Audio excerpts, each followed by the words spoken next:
Alright. Hello, Taco Goers. It's me, Jessica, also known as Kaylee from Yora Heartbreak Show.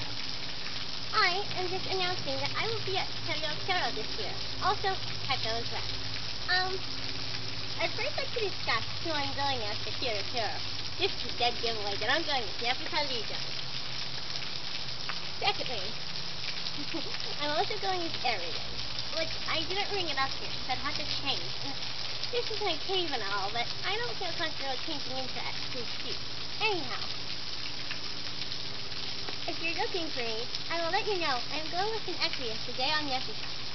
The Equius happens to be my boyfriend, so don't be afraid to ask for fandom pictures. We are willing to kiss to the cameras.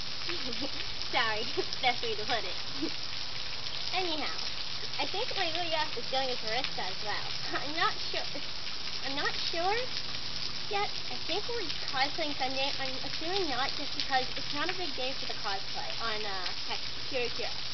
Now for Teto, I'm going as Nebuchadnezzar 2 days, to Eridan 2 days. And if I finish it in time, it's just be 1 day from the Akatsuki. I'll be staying with my BF, so if you see us, say hi. We don't bite even though we have fangs. Any other Homestuck cosplayers are welcome to hang out with me and X. Until then, adios. Hope to see you at Kero and Teto.